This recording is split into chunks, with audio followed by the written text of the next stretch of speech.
आज हम करेंगे comparison of two unlike fractions. Like fractions का कंपैरिजन या मुआवजा करना इंतहाई एक आसान अमल है, क्योंकि आप एक एग्जांपल ले लें 4/10 और 3/10। ये दो लाइक फ्रैक्शंस हैं क्योंकि इनके डिनोमिनेटर सेम हैं। तो अगर हम इसका कंपैरिजन करें तो जाहिर सी बात है कि 4/10 जो है ये बड़ा है 3/10 से। लेकिन अनलाइक फ्रैक्शंस अगर हम दो ले लें, फॉर एग्जांपल एक हमारे पास है 4/10 और एक 1/3। तो ये दो अनलाइक फ्रैक्शंस है। इनका कंपैरिजन हम किस तरह करेंगे, इनका मुआवजा किस तरह करेंगे कि इनमें से बड़ा फ्रैक्शंस कौन सा है। तो इसके लिए कुछ स्टेप्स हैं वो लेने होंगे, इसके बाद हम इसका कंपैरिजन कर सकते हैं। हम इनको लाइक अनलाइक फ्रैक्शन से लाइक फ्रैक्शन में कन्वर्ट करेंगे। तो लाइक फ्रैक्शन में कन्वर्ट करने का तरीका ये था, आप सब्ट्रैक्शन और एडिशन ऑफ फ्रैक्शन में ये सीख चुके हैं कि हमें इनका डिनोमिनेटर जो है ये सेम करना है। इसके लिए हमें डिनोमिनेटर्स का एलसीएम लेना होगा। एलसीएम बाय डिवीजन मेथड आप ले सकते हैं। 2 पर हम डिवाइड करेंगे तो 5 ज़रब 2 10 और 3 को इसी तरह नीचे लाएं। इसके बाद 3 5 को इस तरह नीचे लाएं। जो डिवाइड नहीं हो सकता वो इसी तरह हम नीचे लाते हैं। अच्छा, 3 ज़रब 1 3, इसके बाद 5 पर 1 ज़रब 5 5 और 1 को इसी तरह नीचे लाएं। जब आपके पास यहाँ पर दो सारे ही से 1 आ जाएं तो यहाँ पर जो आपके पास प्राइम नंबर आए हैं इन्हें मल्टीप्लाई करने से आपका एलसीएम आ जाता है। तो 2 ज़रब 3 6 ज़रब 5 30। तो आपका एलसीएम है 30। अब हमें इनको कैसे लाइक फ्रैक्शन बनाना है, हमें इनके डिनोमिनेटर को एलसीएम के बराबर बनाना है। तो जो फर्स्ट फ्रैक्शन है 4/10, इसके डिनोमिनेटर के साथ अगर हम 3 मल्टीप्लाई करें तो इससे 30 आएगा। तो हमें नोमिनेटर को भी 30 से मल्टीप्लाई करना होगा, या आप सिंपल कह सकते हैं कि डिवाइड एंड मल्टीप्लाई बाई 3। तो इससे आएगा 3 ज़रब 4 से 12 और 10 ज़रब 3 से 30। सेकंड फ्रैक्शन हम लेंगे 1/3। तो इसको डिनोमिनेटर को हम 10 से ज़रब देंगे तो 30 आएगा। तो डिनोमिनेटर को भी इससे ज़रब देंगे, या डिवाइड एंड मल्टीप्लाई बाई 10। तो 10 ज़रब 1 से 10, 10 ज़रब 3 से 30। ये दो नए फ्रैक्शन आपके पास आ गए जो असल में 4/10 और 1/3 की एक हालत है, क्योंकि अगर हम इसे सिंप्लीफाई करें तो दोबारा वही फ्रैक्शन आएंगे।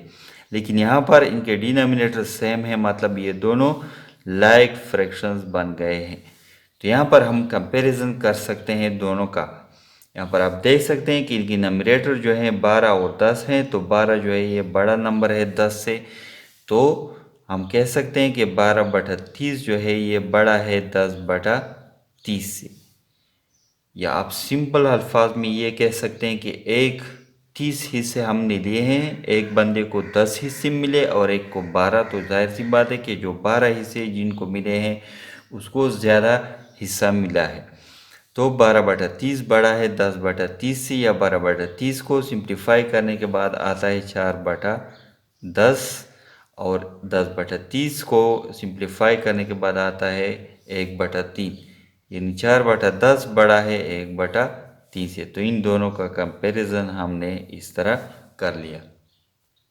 कभी कभी आपको क्वेश्चन आ सकता है कि 3/4, 5/9, 7/12, यानी हमारे पास 3 अनलाइक फ्रैक्शंस हैं। इनको हम असेंडिंग आर्डर में कैसे लिखेंगे। असेंडिंग आर्डर का क्या मतलब है? असेंडिंग आर्डर का मतलब ये है कि आप नीचे से ऊपर की तरफ जाएं, या कभी कभी आपको ये भी कह सकते हैं कि इनको डिसेंडिंग आर्डर में लिखें। तो डिसेंडिंग का मतलब ये है कि आप ऊपर से नीचे की तरफ आएं। नीचे से ऊपर का मतलब, या असेंडिंग का मतलब ये है कि पहले छोटा फ्रैक्शन लें, इसके बाद बड़ा फ्रैक्शन, इसके बाद दूसरा बड़ा, फिर इससे बड़ा फ्रैक्शन, इस तरह आप आगे चलते जाएं। तो इस आर्डर को, इस तरतीब को हम असेंडिंग आर्डर कहते हैं। डिसेंडिंग आर्डर इस तरतीब को कहते हैं कि पहले आप बड़ा फ्रैक्शन लें, फिर छोटा, फिर इससे छोटा, फिर इससे भी छोटा। इस तरतीब से अगर आप जाएंगे तो इस आर्डर को हम कहेंगे डिसेंडिंग आर्डर। तो यहाँ पर हम दोनों अप्लाई करते हैं, पहले असेंडिंग और फिर डिसेंडिंग आर्डर। लेकिन इसके लिए हमें इन फ्रैक्शंस का कंपैरिजन करना होगा कि कौन पहले बड़ा है, इसके बाद मिडल में कौन सा फ्रैक्शन होगा और लास्ट सबसे छोटा फ्रैक्शन कौन सा है, ये हमें मालूम करना है। फिर हम इसे असेंडिंग और डिसेंडिंग आर्डर में लिख सकते हैं। तो इसके लिए हमें वही कंपैरिजन का तरीका इख्तियार करना होगा। पहले हमें अनलाइक फ्रैक्शंस को लाइक फ्रैक्शंस बनाना होगा। इसके लिए हमें इनका जो डिनोमिनेटर है 4, 9, 12, इसका एलसीएम लेना होगा बाय डिवीजन मेथड।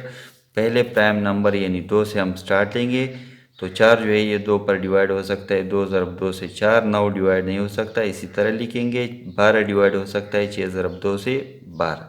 इसके बाद अगेन 2 पर 2 ज़रब 1 2, 9 को इसी तरह लाएं, 3 ज़रब 2 6। इसके बाद 3 पर 1, 3 ज़रब 3 9, 3 ज़रब 1 3। इसके बाद अगेन 3 पर 1, 3 ज़रब 1 3 और 1। नीचे सारे 1 आ गए, तो ये आपके पास प्राइम नंबर्स आ गए। इसको मल्टीप्लाई करें, 2 ज़रब 2 ज़रब 3 ज़रब 3। तो इससे जो आंसर आएगा वो आपका एलसीएम हो गया। 2 ज़रब 2 से 4, 4 ज़रब 3 से 12, 12 ज़रब 3 से आता है 36। तो ये आपका हो गया एलसीएम। अब इनको लाइक फ्रैक्शंस कैसे बनाएंगे, इनके डिनोमिनेटर को हम एलसीएम के बराबर लेंगे। तो फर्स्ट फ्रैक्शंस को आप लें और इसके साथ इनके डिनोमिनेटर को 36 बनाना है, तो हमें 4 के साथ क्या ज़रब करना होगा कि इससे 36 आ जाए। तो 4 के साथ हम अगर 9 को ज़रब करें तो इससे 36 आता है। तो डिवाइड एंड मल्टीप्लाई बाई 9, यह हम इसलिए करते हैं कि इस नंबर पर कोई फ़र्क नहीं पड़ता और हमें रिज़ल्ट हासिल हो जाता है, क्योंकि इसको अगर हम दोबारा कैंसिल करें तो वही 3/4 आएगा। लेकिन हमें इससे अपना फ़ायदा निकालना है। 9 ज़रब 3 से 27, 9 ज़रब 4 से 36। ये आपके पास आ गया नया फ्रैक्शन। 3/4 को हमने 27/36 में कन्वर्ट किया। इसके बाद 5/9 जो दूसरा फ्रैक्शन है, इसको हम 9 को ज़रब दें अगर 4 से तो इससे 36 आएगा। तो डिवाइड एंड मल्टीप्लाई बाई 4, तो 5 ज़रब 4 से 20 और 9 ज़रब 4 से 36। ये आपका आ गया सेकंड न्यू फ्रैक्शन। इसके बाद 7/12, तो इसको 12 को अगर हम 3 से ज़रब दें तो 36 आता है। तो 3 को हम डिवाइड और मल्टीप्लाई करेंगे, इससे 7 ज़रब 3 से 21 और 12 ज़रब 3 से 36 आएगा। ये आपका हो गया थर्ड न्यू फ्रैक्शन। अब हम इसका कंपैरिजन बहुत ही आसानी से कर सकते हैं। सबसे छोटा फ्रैक्शन जो है वो है 20/36, क्योंकि ये लाइक फ्रैक्शन बन गए। अब जिनका डिनोमिनेटर छोटा होगा वो सबसे छोटा फ्रैक्शन होगा। तो 20/36 छोटा फ्रैक्शन है। इसके बाद सेकंड जो छोटा फ्रैक्शन है वो है 21/36 और सबसे बड़ा फ्रैक्शन 27/36।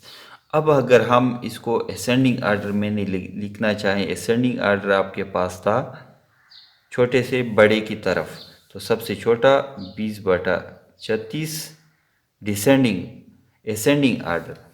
अच्छा, 20/36 और इसके बाद 21/36, इसके बाद 27/36। ये आपका हो गया असेंडिंग आर्डर।